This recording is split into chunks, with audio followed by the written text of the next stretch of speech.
Assalamualaikum warahmatullah. Ginnaaw bi ñu delloo yàlla nguuram ni moom mi ñu fi dajale ci mbaaxam ñuy bëgg a sóobu ci liggéey bi ñaan kenn ku nekk mu bàyyi xel li ñu fi tax a daje ak solo yu am.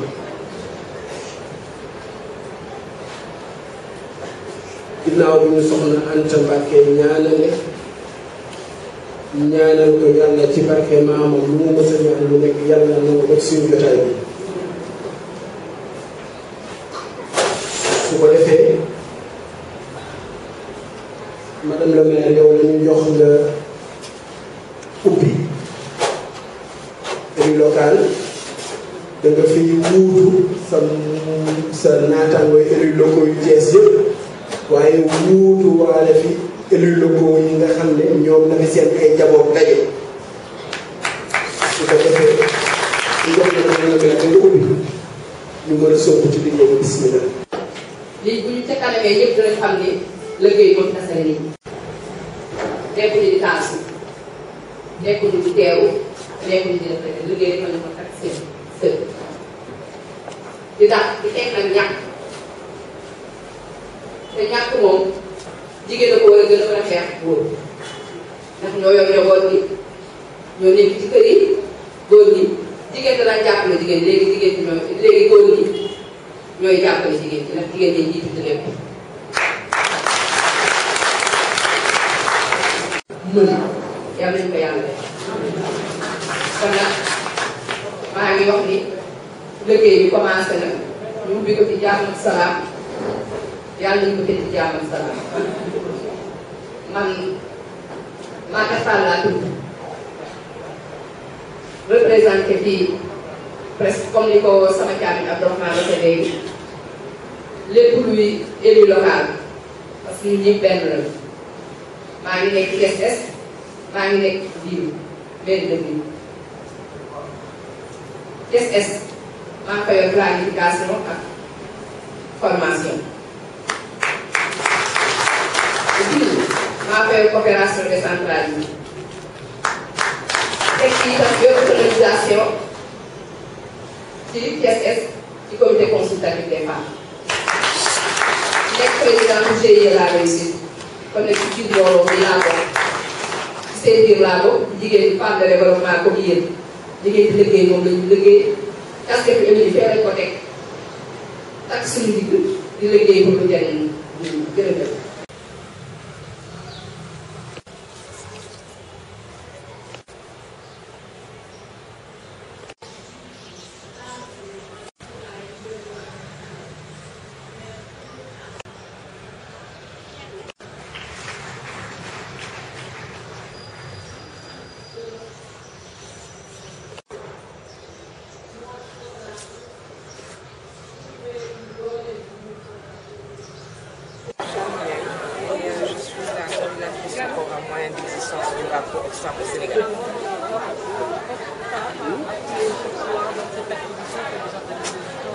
Parce que Dipsoir est d'abord un partenaire privilégié de Oxfam. Oxfam est une organisation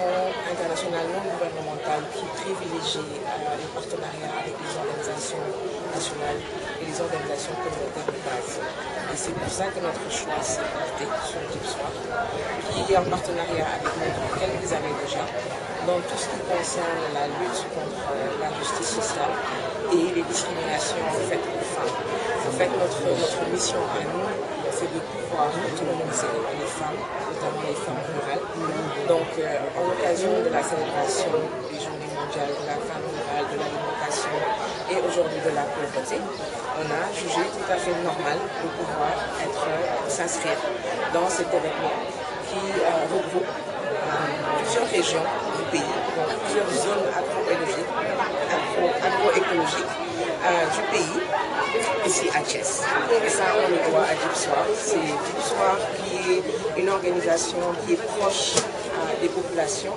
et qui nous sert de porte d'entrée vers les populations vulnérables que nous essayons de servir. Nous sommes également venus accompagnés des femmes de la Fédération nationale des acteurs de la filière lait du Sénégal qui, elles, viennent échanger avec leurs consoeurs de Thiès et des autres régions du pays sur l'importance ou la valeur économique du lait local au Sénégal.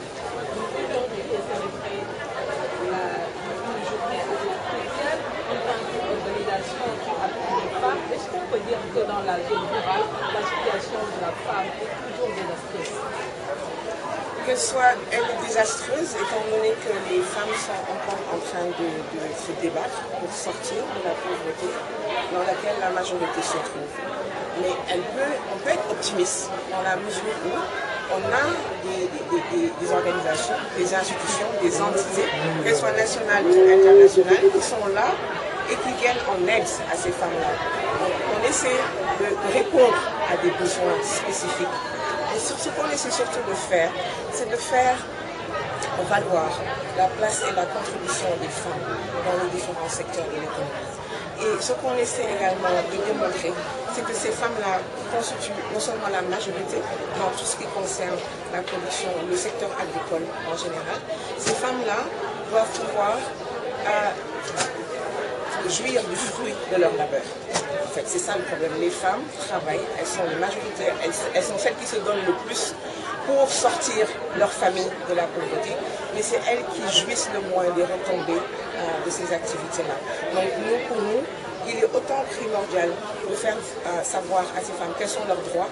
quels sont leurs devoirs, bien entendu, elles connaissent leurs devoirs, elles sont en train de faire en sorte de remplir leurs obligations, mais on voudrait qu'elles jouissent un peu plus de ces droits-là. Et ces droits, c'est le droit à l'autonomie, c'est le droit à une économie propre, à une économie personnelle, à une économie du ménage et à une économie sociale. Nous aimerions voir dorénavant plus de femmes dans les instances de prise de décision. Ça, il est clair que la dynamique, elle a commencé et on ne va pas pouvoir l'arrêter. Donc on va aller vraiment jusqu'au bout de l'effort. Mais en ce qui concerne, par exemple, la participation citoyenne communautaire, que les femmes puissent prendre vraiment des décisions favorables à leur statut économique, favorables à leur statut financier surtout, il reste encore à faire. Et je pense qu'il y a beaucoup d'organisations telles que Oxfam, Ipsoir, qui sont là pour mettre les actions en synergie, qui sont là pour que les efforts soient complémentaires et pas redondants, et qu'on puisse mesurer réellement l'impact de nos interventions sur les femmes. Certainement, en ce qui nous concerne, nous, je ne vais pas parler pour toutes les organisations présentes ici parce qu'on a différentes expertises. Mais nous, pour nous, l'un des freins majeurs, c'est l'accès aux facteurs de production. Par exemple, nous défendons l'accès des femmes à la terre. On sait que les femmes, même si la Constitution leur donne un égal accès à la terre, n'y accèdent pas. Parfois par méconnaissance du droit, parfois par méconnaissance des textes, parfois par méconnaissance des procédures. Donc nous, on a de ce fait des outils de sensibilisation, d'information, de communication, de plaidoyer qui nous permettent d'essayer de changer la situation et de faire en sorte que la femme puisse accéder de manière égale, ou même mieux, parce que les hommes y accèdent déjà. Mais maintenant, il faut que ce soit des femmes qui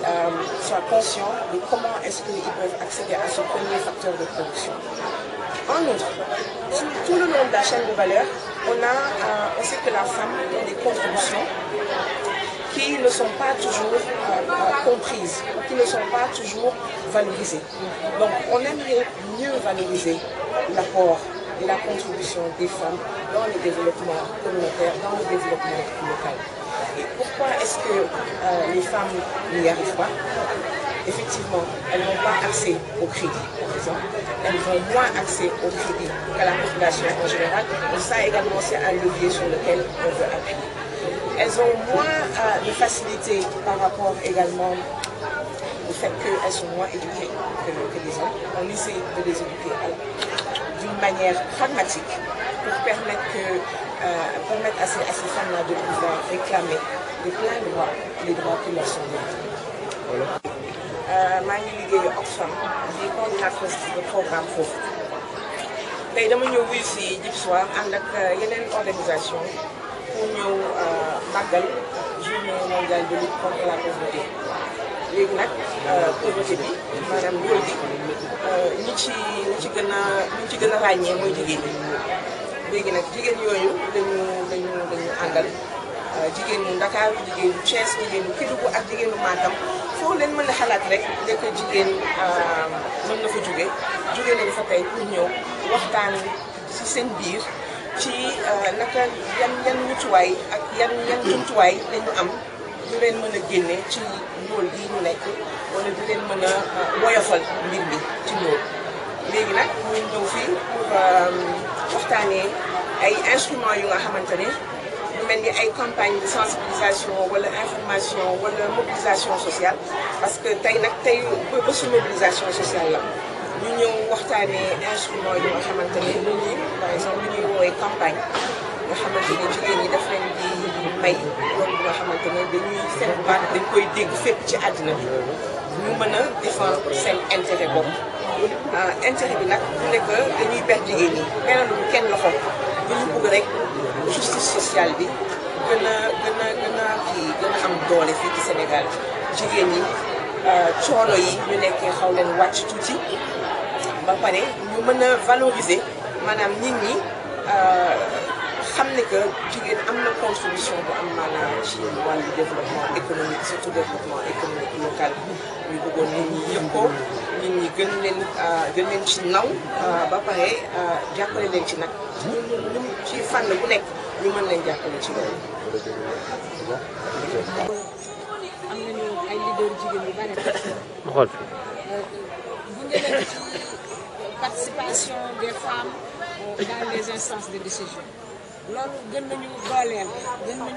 gën na yokk suñu taxawaay gën nañu tax ba ñu gën a ñeme fu mu nekk nii man nee naa la conseil municipal la am na yeneen itam yoo xam ne ay conseillers lañu am na ñeneen yoo xam ne ay président du comité de santé président du comité de forage comme ni ma la waxee encore ndombu tànk beneen bi ma yor donc jigéen ñi ñu ngi ci ay instances yu bari donc loolu ñoom gunge nañu ci bu baax a baax daf ñu ci fit ba tax tey jii ñu ngi ko koy santé yàlla. ndar xëyul sotti tey bu ngeen amoon yeneen doléance wala domaine affilié ñu leen ci partenaires yi wala état bu ñu leen jàppale ci doole ci yan fànn si fànn état bi ñun bëgg nañu ñu jàppale jigéen ñi ñu am suuf parce que boo bëggee béy boo amulee suuf doo béy boo bëggee transformer boo béyulee doo transformer boo bëggee jaay boo béyulee transformer loolu doo jaay dara donc suuf si mooy ñu koy xam ne soubassement bi mooy doole gi mooy lu jiitu dañuy ñaan nguur gi mu jàppale ñu ci jigéen ñi lépp gox boo mën ci toll ak lépp loo mën a soxla nga mën a am suuf bu ñu amee suuf ñun ay liggéeykat la te lépp lu ñu liggéey ci kër gi lay dellu si. yéen ngeen ne ay leader jigéen ngeen yéen ay conseillers ngeen bon xam nañ ni suuf gouvernement état bi da ko delloowaat collectivité territoriale yi surtout ak communalisation bi yéen lan moo ci seen taxawaay yéen ñi nga xam ne ay conseillers. waaw ñu ngi def suñu ay demande di ko déposer ci mairie di ñaax jigéen ñi itam ak fu ñu mën a toll nañu def seen i ay demande encore di ko déposer ci mairie yi ba am nay mairie yoo xamee ne nag seen suuf dafa xaw a gàtt seen suuf yaatuwul loolu moom si yenn communes yi loolu jafe-jafe la wante am nay communes yoo xamee ne suuf si am na wante bon léeg-léeg jigéen gi moom xëy na pour jàppale ko suuf ak yooyu dafay xam rek moo ko. santaat comme ni ma ko waxee rek depuis lundi suñu farandoo yi nga xam ne mooy la presse régionale parce que gis nañu seen taxawaay loolu dafa léegi ne dompat sax ci sot la ñu ngi leen di sargal yaakaar naa lundi ñu woon caar fiyaay mais yéen ñëpp tudd nañ leen fi ndax man ci sama logique fu say naataangoo teewoo fa teewal nañ la donc tudd nañ soxna Fatima tudd nañ soxna Khady muy suñu présidente